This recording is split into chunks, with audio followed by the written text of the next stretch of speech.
আমি যে সকল ওয়েগুলোর কথা বলবো, আপনি যদি সেই সকল ওয়েগুলো ঠিকঠাক মতো অনুসরণ করতে পারেন, তাহলে আশা করা যায় বাংলাদেশি টাকায় অ্যাপ্রক্সিমেটলি 6 লাখ টাকার আশেপাশেই একটা অ্যামাউন্টে আপনি অনায়াসে রাশিয়াতে স্টুডেন্ট হিসেবে আসতে পারবেন। হ্যালো এভরিওয়ান, সবাই কেমন আছেন? আশা করছি সবাই অনেক বেশি ভালো আছেন। তো আজকের ভিডিওতে আমি আপনাদের সাথে সেই সকল ওয়েগুলো শেয়ার করব যেগুলো মাধ্যমে আপনি রাশিয়াতে স্টুডেন্ট ভিসায় সবচেয়ে কম খরচে আসতে পারবেন। তো আমি যে সকল ওয়েগুলোর কথা বলবো, আপনি যদি সেই সকল ওয়েগুলো ঠিকঠাক মতো অনুসরণ করতে পারেন, তাহলে আশা করা যায় অ্যাপ্রক্সিমেটলি 6 লাখ টাকা, বাংলাদেশি টাকায় অ্যাপ্রক্সিমেটলি 6 লাখ টাকার আশেপাশেই একটা অ্যামাউন্টে আপনি অনায়াসে রাশিয়াতে স্টুডেন্ট হিসেবে আসতে পারবেন।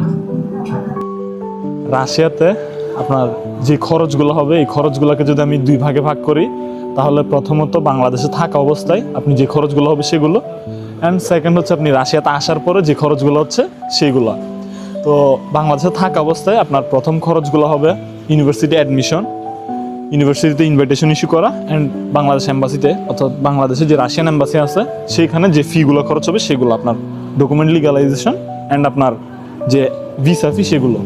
তো প্রথমত আপনি ইউনিভার্সিটিতে অ্যাডমিশন নিতে হবে, সেক্ষেত্রে আপনার অ্যাপ্লিকেশনের জন্য আপনার ডকুমেন্ট সকল ডকুমেন্টকে ট্রান্সলেট করতে হবে, নোটারি করতে হবে।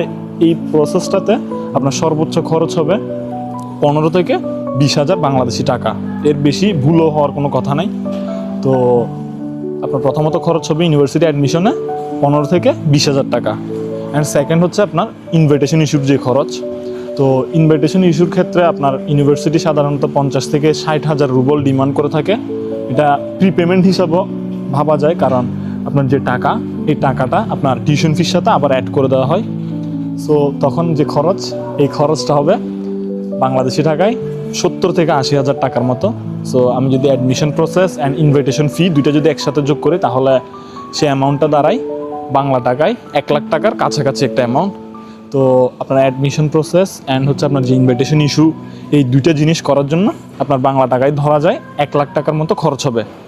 অ্যান্ড এরপরে আপনি যখন বাংলাদেশে আপনার কাছে ইনভিটেশন থাকবে, দেন আপনি রাশিয়ান এম্বাসিতে দাঁড়াবেন। সেক্ষেত্রে রাশিয়ান এম্বাসিতে আপনি ফি দিতে হবে, ভিসা ফি।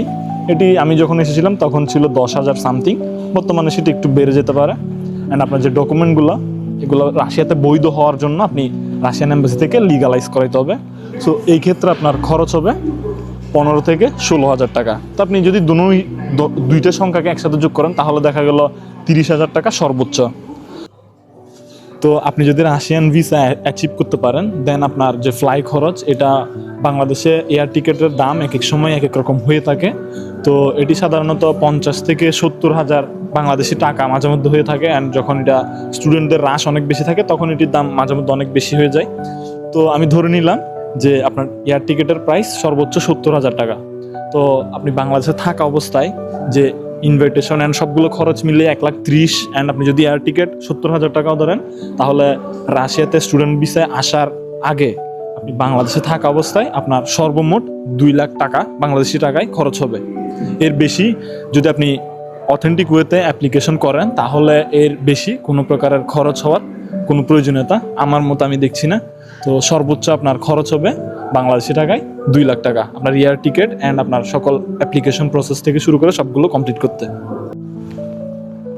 তো আমি আশা করব আমি আপনাদেরকে একটা প্রপার ধারণা দিতে পেরেছি। আপনি যদি রাশিয়াতে স্টুডেন্ট ভিসা আসতে চান, তাহলে বাংলাদেশে থাকা অবস্থায় আপনার কি পরিমাণ টাকা খরচ হবে। সো এখন বলা যাক রাশিয়াতে আসার পর আপনার কি পরিমাণ খরচ হবে, like tuition fee, medical insurance, medical test.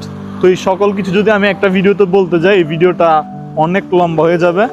তো আমি চেষ্টা করব এর পরের ভিডিওতে, অন্য একটা পার্টে, আমি রাশিয়াতে যে সকল খরচ আপনি আসার পরে প্রথমত করতে হবে, লাইক আপনার টিউশন ফি অ্যান্ড আপনার মেডিকেল ইন্স্যুরেন্স অ্যান্ড সকল প্রকারের ডকুমেন্ট যেগুলো আপনি রাশিয়াতে আসার পরে মাস্ট বি করতে হবে, অ্যান্ড এগুলোতে কী পরিমাণ খরচ হবে আপনার এখানে আসার পরে। তো বাংলাদেশের খরচটা সম্পর্কে আমি একটা আইডিয়া দিয়েছি। তো এই আইডিয়া বা এই ইনফরমেশনগুলো যদি আপনার কাছে হেল্পফুল মনে হয়ে থাকে, আপনারা সবাই কমেন্ট করবেন, তাহলে আমি চেষ্টা করব যে রাশিয়াতে আসার পরে আপনার কত টাকা কোন কোন সেক্টরগুলোতে খরচ হবে, অ্যান্ড আপনার কোন কোন ডকুমেন্টগুলোতে কত টাকা খরচ হবে, এই বিষয় সম্পর্কিত ভিডিও। দেন আমি আশা করি এই ভিডিওর পার্ট 2 সবার জন্য ইনফরমেটিভ ওয়েতে বানানোর চেষ্টা করব। তো আজকের জন্য এতটুকুই। সবাই ভালো থাকবেন, সুস্থ থাকবেন।